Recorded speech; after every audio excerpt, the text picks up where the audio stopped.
I'm Charles Barfield. You can reach me at Charles Barfield Law. It's on the internet or email charlesbarlaw2 at AOL.com. One of the biggest challenges that Black America or Black Americans face today? Well, that's a multi-layered question, but I think first of all, Black Americans have an identity crisis.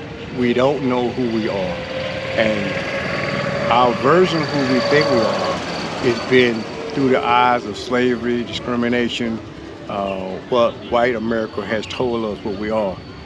When we as black people get enlightened and we wake up and realize that we are the ancestors that built the pyramids from not just in Africa but in Mexico, all over the globe, we have done things that European Americans had hidden and lied to us about what we've done. Our history goes way beyond slavery in America. That's the first thing.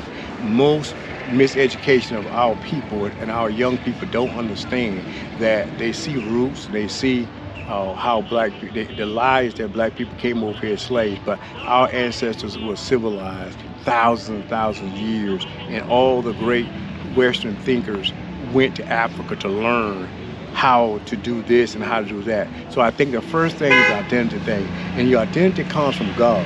God is the spirit and the creator that identifies who we are, and we are to be how God designed and created us to be.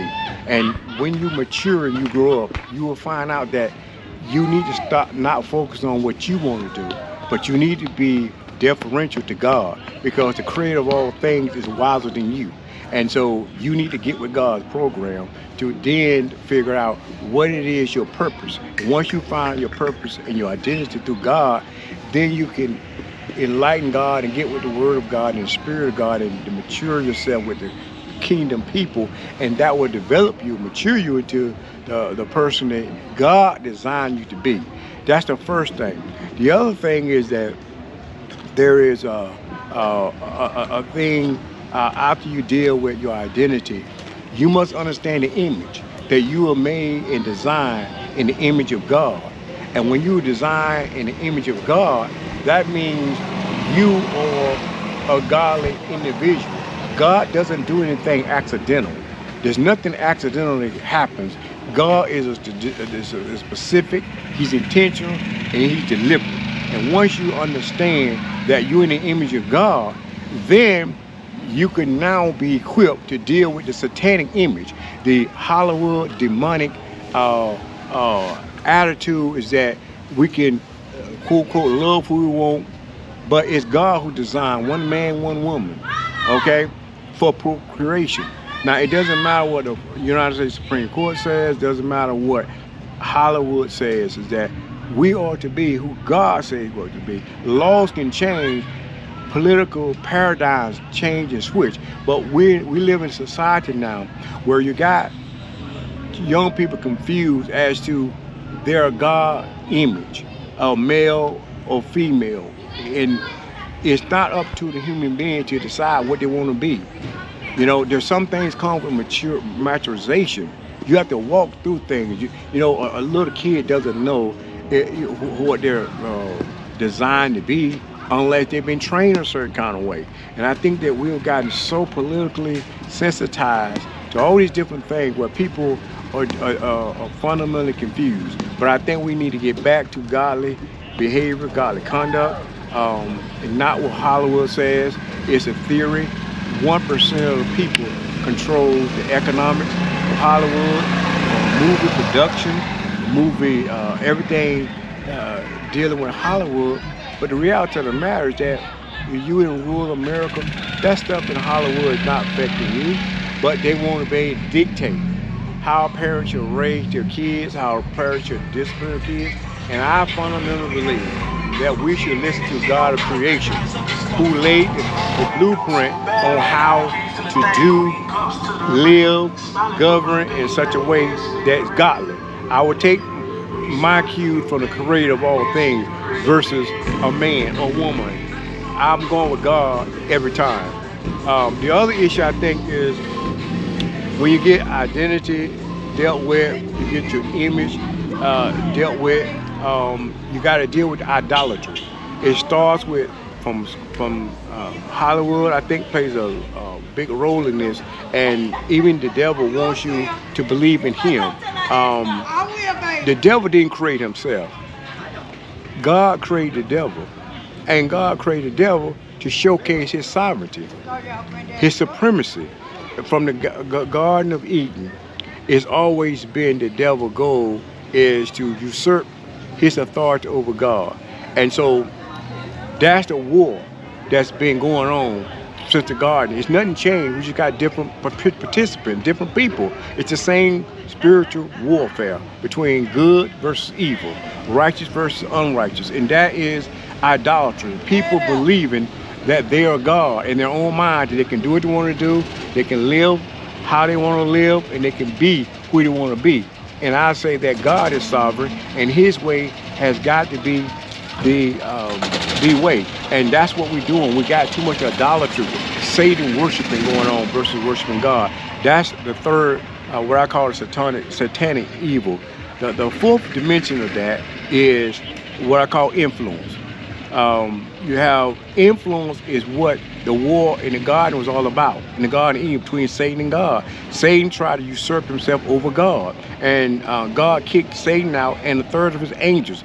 That goes, tells you the power of influence. And that's what we have with Hollywood, with anything demonic. The devil always wants to usurp his authority over what God created.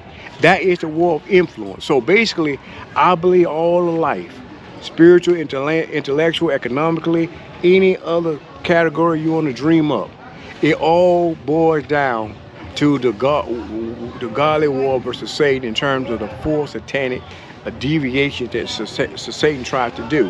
He wants to get our identity. He wants to steal that. He wants to steal our godly image and pervert it. He wants to make us idolaters, worship him over God, and ultimately he wants to use all that for satanic influence. But we got to have godly influence. That's what this war is all about. So from that standpoint, that's the thing that Black America need to deal with and realize. That's why we sleep. We're not woke because we don't know what our ancestors have done. If you, and even white Americans don't know, if you realize that all of education, all of medicine, all of civilization started from African Black people, it's very difficult to put a person in slavery if you know that you come from the influence of African culture and African being. Scientifically and biologically, it's not even in a dispute now that the original people of God on this earth was African people. Not only that, but African people are the dominant gene. The European American are recessive. So something recessive can never be dominant. We as African people are the dominant people. And if you tell a young child that they know that they are medically, scientifically, historically, if you study anthropology, if you study medicine, if you study science, from building of medicine, from all the archaeological data proves everything originated from the African man. We are Hue people. Hue is human, but Black, that's dominant. And so once our people understand that, we have lost our discipline, we have lost our corporate dignity as a people because of racism and these satanic images, because we don't know who we are. The lies. But what's happening is the big freak out now is that we're in an age of revelation, spiritually, philosophical. Those paradigms are now being manifested in real time now. We know about Manson. We know about all kind of Black wealthy people and all the great things we have done, which was hidden from us. All the European museums is built from stolen artifacts from Africa. But yet they always want to low rate Africa as not having this. All the world resources in Africa, and even Haiti has so many valuable resources, and it's always France and the Europeans in the West always trying to invade Haiti and put up their own puppet dictators to do America's bidding. But I think that again, the fundamental issue is about being enlightened, knowing what we have done, knowing what kind of people you come from, and when our young people understand what their ancestors really did, they can, with pride, stand on the shoulders of their ancestors, and then you won't have a lot of the situation that we have now. In terms of housing, we got to stop. Um, we got to pay our taxes of grandma's houses. Grandmother went through segregation, discrimination, scuffle, and got a house, which is the biggest economic factor in the United States. And then you have grandkids and kids that not just too lazy to get out there and pay the taxes. And you're losing property, you're losing your great asset as far as wealth, the way to upward economic mobility. But I think that it's a very broad question, but the four satanic deviations or the main thing, foundational. But then there's a lot of other practical things. And I tell people, is a difference between having revelation versus education. We too focus on education and the debt that comes to education, but we need to be a free people where we want revelation instead of settling for education. Education to who? What does that really mean now? We want to be enlightened, and that means being woke about what is really going on in America with medicine, cancer, and things like that. We have all these big corporations getting research monies and research dollars that can be put to cure a lot of things, but a lot of it's political. The pharmaceutical company, big pharma, they control the medicine, they control the hospital, they control how doctors can treat. It's like you have doctors losing their freedom to be physicians because you have too many corporate pencil pushers telling a doctor how to practice medicine. That's one of the biggest problems we have. Many cures we could have. The prison, the inmate pipeline is costing us. It's economically outrageous. We building prisons for people, and the specific design is for black people, African people. There's no sensitivity and historically about how education and miseducation was done to us as a people. And then we're so quick to suspend a typical white kid get an in-school suspension where you send a black kid home. You can't learn if you're at home. And so therefore we want to take used to be, now every time something happens with a little black kid, it's always criminal now. And you get them a record where they can't vote. You damage their record real quick because the school quit on them. The education facility is too political and it's financially based. And so there's a lot of broad things going on, but I do believe that we are people of hope. And when we come together in unity, and this has been our biggest problem, the disunity of the black people. From Africa, selling our help in the slave trade, by making conditions where we was already divided by tribe. Tribalism in Africa is the same crap syndrome we have in the United States of America. We gotta always realize we are one people, one God, one faith, one baptism. And when black people realize that we got different shades, we got all kind of different colorisms and all kind of ways, but we gotta be one people with one purpose. And when you injure and harm one, you harm us all. And when we doubt that 100% unity, we will be the people we designed to be and God purposed us to be. You spoke about the problems of this generation. Can you speak on that? Some of the problems that you see going on with the younger generation, and things of that nature. Well, I think one concern with this generation is that on one hand, you have some doing extraordinary things entrepreneur, they go-getters. But I think what they don't, even those that on a positive level, they forget that they inherit a space and a place that advantaged them over our ancestors. In other words, there's no reference or deference to the OGs or old people who have wisdom that living gives you a wisdom that books can't give you just by living. Now that's Right. not absolute, but the law of average will tell you that the more you live, you're supposed to learn something along the way. And this generation don't have that reverence and respect for those that came before them. And we should never take wisdom to the grave. It's the greatest treasure we have as black people, and that's twofold. That's because it's hard to tell these some young people to dispense wisdom on them because the way that the parents raising them, this generation of parents, where when we came up, you listen to everybody in the neighborhood. Everybody had authority to chastise you and discipline you, even if it was physical. And your parents would agree with that. The day is different.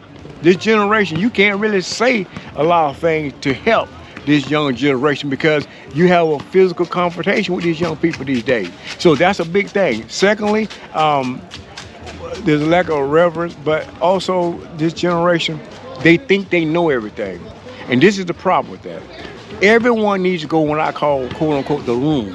And what I mean by that, that's the room of improvement. Because no one's perfect but Jesus and God. So therefore, if you start acting like you don't need room, you don't have no more room for improvement, you are subliminally and spiritually guided by the devil because only the devil would think he is greater than God. So when you don't want correction and help, you think you got it together. No one has it together. We all are work in progress. So I would say that listen to those who know what you got. And the third thing I say is that the young people need to have mentors. The way you be success in anything you do, you need to get involved with someone that's already doing it and doing it well. And no matter what your occupation, what you desire to be, with a doctor, lawyer, fisherman, you need to get with someone who can plan and show you the way to do it. And that's one of the things that the black kids tend to think that they can just start from scratch, just do everything for themselves, and they waste years in time and economics in trying to learn what someone that can mentor you where you already on third base. You know what I mean? You don't want to start from ground up on everything. Now some things you probably need to, you get experience, but there's always someone willing to help you. But I think that people who know things don't want to spend their time what they'll learn if the person they're trying to learn is quote unquote a knucklehead that don't want to listen. Attitude. If you have a poor attitude, no one that's accomplished want to be bothered with you. And if you humble yourself, God will send people your way to teach you everything you need to know. Because we don't all of us ignorant on something. But if you have the right attitude, prayer will open paths where God will send the most perfect people to help you on your journey. And it could be financial, it could be information, it could be revelation, it could be a number of things. But I think that there's an attitudinal thing. And then finally, I think that I touch a subject that a lot of people are scared to deal with. We got this false sense of love, quote unquote love, that we can do what we want to do. I sincerely believe that God is the creator of all things. He's the creator of man and woman, and he produced us to procreate.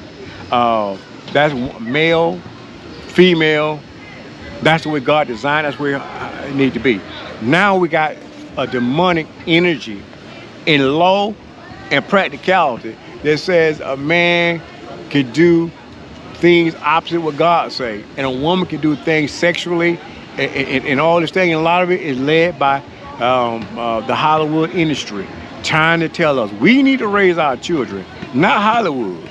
Hollywood is wrong in there, and that's where you're losing respect between parents and their children, because it's this mentality that I can do whatever I want to do. That is a demonic disaster. Is money power? No, money is a access to power. It's proportional. It's not an absolute. Power is being able to control things and manipulate things to your self-gain. That's what real power is. But money is what we sometimes get confused. Money can be a source of power, but it's proportional. Okay? But for example, the ultimate power is revelation of knowledge and acting upon it accordingly. And the freedom that gives you to be able to do what you want to do economically, financially. So money is a source of proportional power. People intertwine together in American society. But if you ask that question in a broad, vanilla sense, I would say no, money is not power. Money is a source of proportional view of power. The problem with money is that the love of money is the root of all evil. That's biblical. So so money could be demonic, spiritually could be demonic if you put it above God and above people. And that is a thing with all generations. This generation, historical generation, is money is the way is used for influence. Influence it could be positive or negative. What I talk about is a godly influence versus a demonic influence. And that's the whole purpose of money in American society, is to influence a thing.